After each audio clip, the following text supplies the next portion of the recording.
ब्रह्मा जी बोले, हे नारद, इस प्रकार ब्राह्मणी ने देवी पार्वती को पतिव्रता धर्म का उपदेश दिया और फिर मेना को बुलाकर कहा, अब इनकी यात्रा की तैयारी कीजिए। मेना ने भी तथास्तु कहा और उनका हृदय प्रेम से भर गया। फिर उन्होंने धैर्य धारण कर काली पार्वती को बुलाया और उसके वियोग से व्याकुल हो उठी। उस समय मेना बार बार पार्वती को गले लगाकर ऊंचे स्वर में रोने लगी और पार्वती भी करुण शब्द कहती हुई ऊंचे स्वर में रोने लगी। शोक से दुखी होकर मेना और पार्वती मूर्छित हो गईं। पार्वती के रोने की आवाज से वहां उपस्थित सभी देव कन्याएं भी सुध-बुध खो बैठीं। वे सब भी रोने लगीं और मूर्छित हो गईं। यहाँ तक कि योगीश्वर शिव स्वयं भी रो पड़े, फिर भला औरों की क्या बात। उसी समय शीघ्र ही हिमालय भी अपने सभी पुत्रों, मंत्रियों और ब्राह्मणों के साथ वहां पहुंच गए। उन्होंने भी मोहवश पार्वती को गोद में लेकर रोते हुए कहा, हे पुत्री, इस घर को सूना करके तुम कहाँ जा रही हो? और वे बार बार विलाप करने लगे। तब वहां विद्यमान ज्ञानी और श्रेष्ठ पुरोहित ने ब्राह्मणों के साथ मिलकर उन पर कृपा करते हुए उन्हें अध्यात्म विद्या का उपदेश देकर समझाया। पार्वती ने माता पिता और गुरुजनों को भक्ति के साथ प्रणाम किया और लोकाचारवश जोर जोर से रोने लगी। पार्वती के रोने से वहां मौजूद सभी स्त्रियां, माता मेना, सगे संबंधी और अन्य लोग भी रोने लगे। इस प्रकार माता, सगे संबंधी, अन्य स्त्रियां, भाई, पिता और सखियां प्रेमवश बार बार रोती रहीं। तब ब्राह्मणों ने आकर सभी को आदर पूर्वक समझाया और कहा कि यात्रा के लिए शुभ मुहूर्त आ गया है। तब हिमालय ने मेना को धीरज बंधाया और विवेक के साथ पालकी मंगवाई ताकि पार्वती उसमें बैठ सकें। फिर ब्राह्मण स्त्रियों ने पार्वती को पालकी में चढ़ाया और माता पिता, ब्राह्मणों आदि ने उन्हें आशीर्वाद दिया। मेना और हिमालय ने पार्वती को महारानियों की तरह सम्मान पूर्वक विदा किया। उन्होंने उसे वे सभी मूल्यवान वस्तुएं प्रदान की जो अन्य लोगों के लिए दुर्लभ थीं।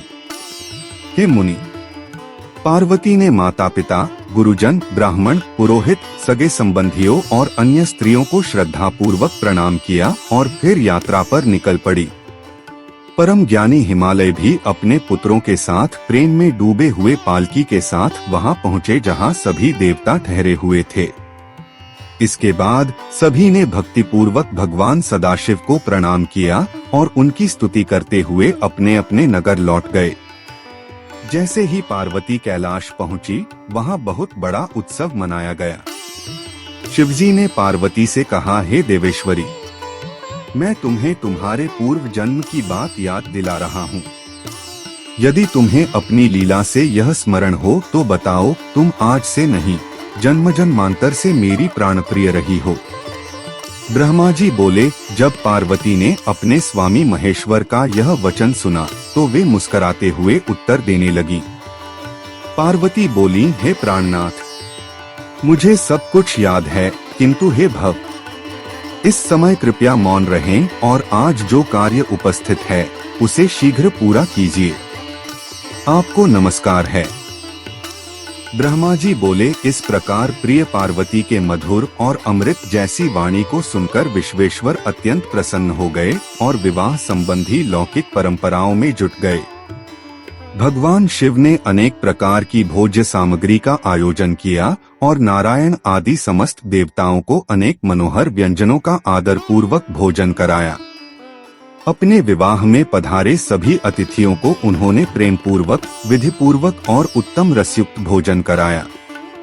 भोजन के बाद रत्नों से सुसज्जित सभी देवताओं ने अपनी अपनी स्त्रियों और गणों के साथ चंद्रशेखर भगवान शिव को नमस्कार किया। इसके बाद सभी देवताओं ने प्रिय और मधुर वचनों से प्रसन्न मन से शिवजी की स्तुति की, उनकी परिक्रमा की और इस विवाह की प्रशंसा करते हुए अपने अपने निवास स्थान की ओर लौट गए। हे मुनि, शिवजी ने मुझे, ब्रह्मा और विष्णु जी को ठीक उसी प्रकार प्रणाम किया जैसे लोकाचार के अनुसार विष्णु जी कश्यप ऋषि को प्रणाम करते हैं। मैंने शिवजी को गले लगाकर आशीर्वाद दिया, फिर उन्हें परब्रह्म मानकर उनके सामने खड़े होकर स्तुति की।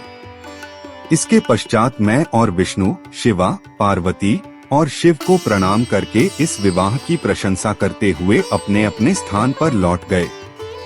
उधर शिवजी भी पार्वती के साथ आनंद विहार करते हुए अपने निवास स्थान कैलाश पर रहने लगे। उनके सभी गण भी प्रेम पूर्वक आनंद से शिव और शिवा की भक्ति एवं आराधना करने लगे। हे तात नारद, इस प्रकार मैंने शिव और पार्वती के विवाह का वर्णन तुम्हें किया है। यह विवाह अत्यंत मंगलदायक, शोक को नष्ट करने वाला, आनंददायक और धन एवं आयु को बढ़ाने वाला है। जो व्यक्ति पवित्र होकर श्रद्धा और नियम पूर्वक इस शिव विवाह के चरित्र को नित्य सुनता है या दूसरों को सुनाता है, वह निश्चित रूप से शिवलोक को प्राप्त करता है।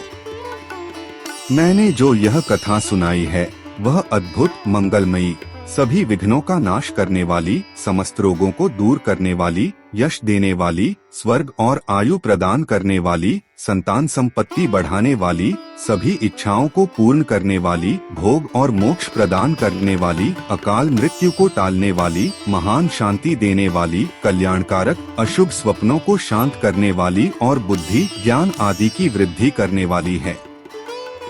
जो लोग अपने जीवन में शुभता और कल्याण की कामना रखते हैं, उन्हें सभी शुभ अवसरों और मंगलमयी आयोजनों में प्रेम पूर्वक और श्रद्धा से शिव को प्रसन्न करने वाले इस दिव्य आख्यान का पाठ अवश्य करना चाहिए। विशेष रूप से देवताओं की स्थापना के समय और भगवान शिव से संबंधित किसी भी कार्य के प्रारंभ में प्रेम पूर्वक इस पावन कथा का पाठ करना चाहिए। जो भी पवित्र मन से शिवा और शिव के इस पवित्र चरित्र को सुनता है, उसके सभी कार्य सफल हो जाते हैं। यह सत्य है, इसमें कोई संशय नहीं है।